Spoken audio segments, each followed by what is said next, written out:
최종적으로 특검에서 그 수사의 결론도 그렇게 나리라고 기대를 하고 있습니다.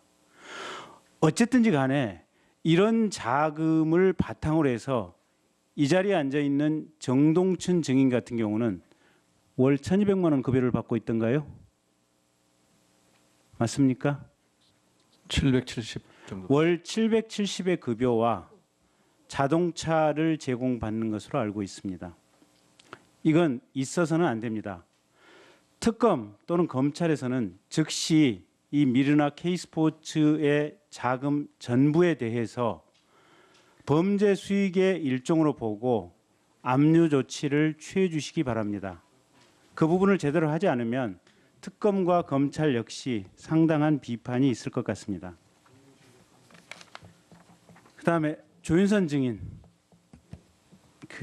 마지막으로 한번 물어보겠습니다.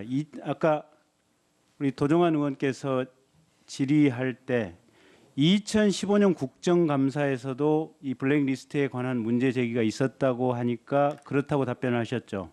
예, 그 교문위에서도 지적해 주신 사항입니다. 2015년 당시에 증인은 정무수석이었죠. 저는 2015년 5월에 그만뒀습니다.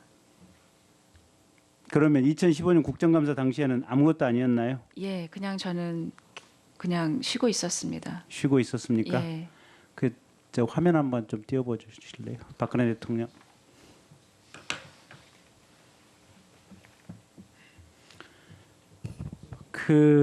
아까 이제 어느 네티즌께서 저에게 카카오톡으로 보내주신 사진입니다. 저게 뭐냐면 박근혜 대통령이 후보 시절에 이제 조윤선 이제 증인께서 박근혜 대통령의 장점을 모 종편 프로그램에 나가서 이렇게 쭉 설명을 한 내용입니다.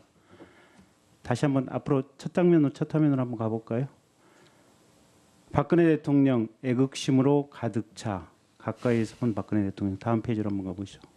박근혜 한결같고 공명정대한 인물이다. 다음 페이지 한번 가보시죠. 박근혜 소탈한 모습 보여주고 싶을 정도. 다음 페이지 한번 가보시죠. 박근혜 상의하고 소통하는 모습 보여. 한번 다음 페이지 가보시죠. 박근혜 대통령께 배운 건 원칙과 진심이다. 다음 페이지 한번 가보시죠. 믿음, 창의력, 끈기가 박과 나의 공통점이다. 다음 페이지 한번 가보시죠. 끝났나요? 네, 됐습니다. 저는 저 얘기를 드리고 싶습니다. 그러니까 2015년도 국정감사에 조윤선 증인이 무관이었다면, 아무 직책이 없었다면 그 점에 대해서는 조윤선 증인 본인을 탓할 수는 없을 겁니다.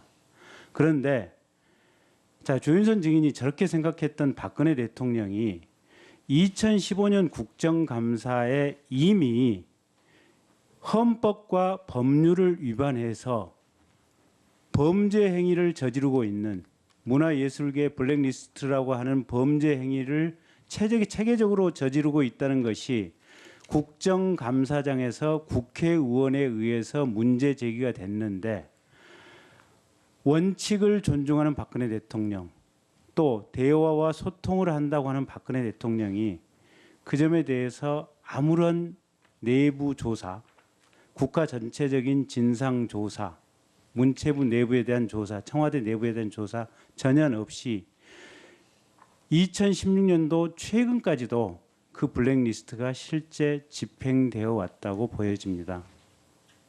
그러면 결국 박근혜 정부의 철학, 박근혜 정부의 사고, 아까 하태경 의원께서 정확하게 지적을 했다고 봅니다. 박근혜 대통령의 민주주의에 대한 의식, 사실상 저는 제로라고 봅니다.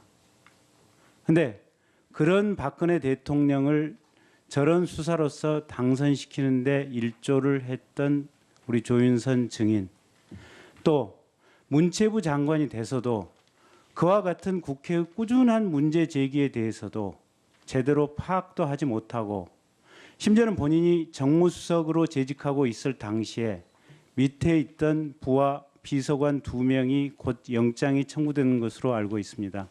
그런 상황임에도 불구하고 여전히 본인의 책임을 회피하기 위해서 말꼬리 잡고 앵무새처럼 같은 말만 반복하는 장관, 이게 현재 박근혜 정부의 문제였다고 저는 개인적으로 생각을 하고 있습니다.